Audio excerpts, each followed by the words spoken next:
Hi again then guys, and welcome to episode 9 of Quattroporte, the review series of course for the 4-door super saloons, but also by extension sports saloons that are featured of course on Gran Turismo 6.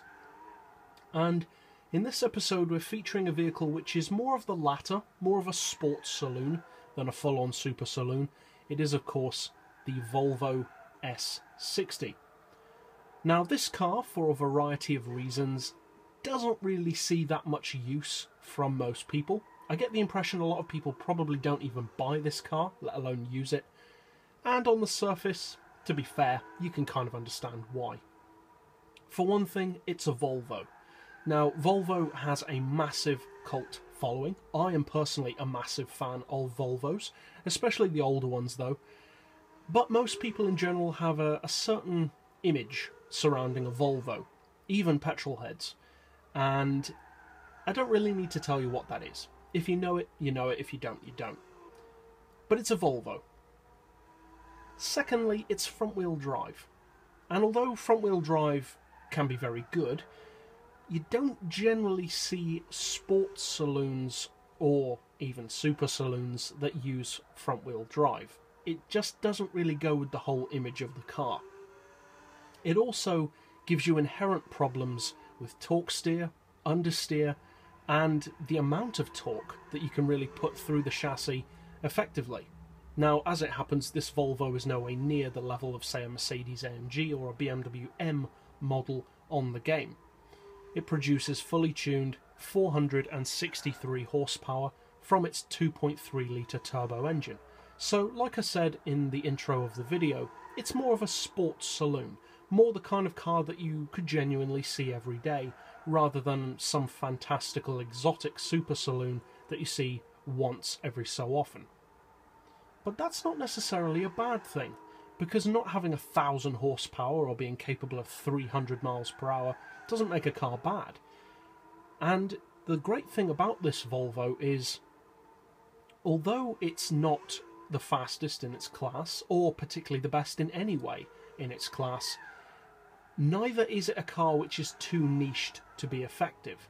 There are enough things about the S60 that make it a good, usable performance car, not just some super obscure, tiny category that no one ever uses that it just so happens to be good at.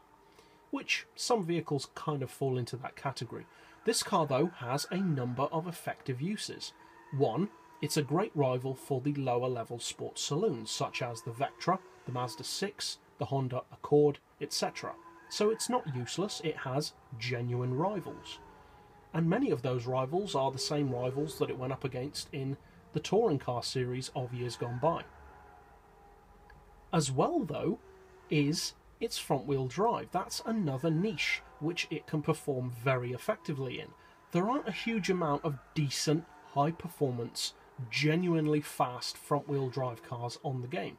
There are a few, but they're fairly obvious ones. They tend to be Honda Type R models, etc., Renault sports models, that kind of thing. The Volvo is kind of the underdog that will come from behind in the race and just storm the whole thing. And also, as we said earlier, it's a Volvo, so nobody really expects it to do that. But thanks to its deceptively good performance for its on-paper specs, which aren't that impressive, it's a very good car. As we said, 463 horsepower, but from that 463 horsepower, this car can do 215 miles per hour without NOS or draft to help it. So pretty decent performance for a lesser powered saloon, and especially for a front-wheel drive lesser powered saloon.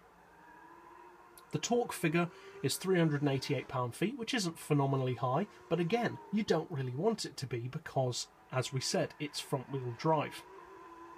And the weight as well is deceptively good.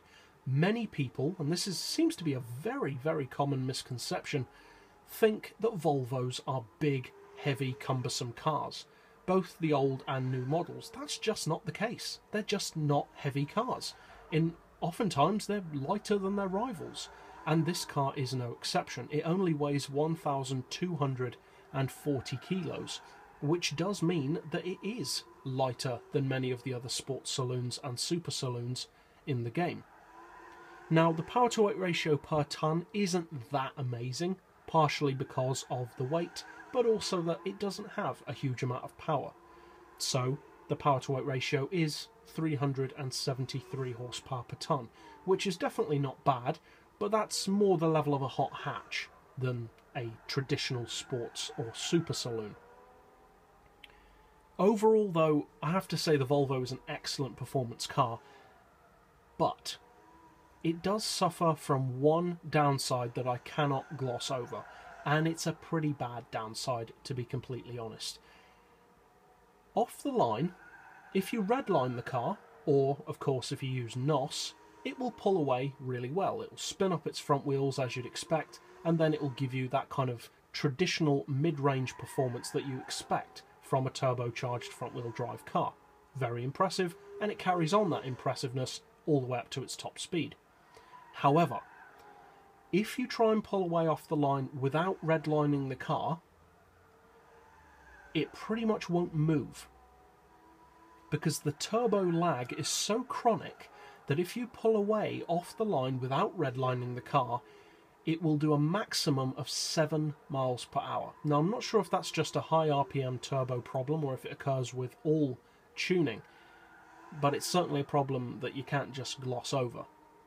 Apart from that, it's a brilliant car, and if you can sort around that problem, which you can in certain racing lobbies, it will serve you very, very well. So it's kind of a niche car. It appeals to certain people, and I would only recommend it if you're really already a fan or specifically looking for a lower end turbo car. But that's it for this episode. I'll see you guys next time, and as always, thanks for watching.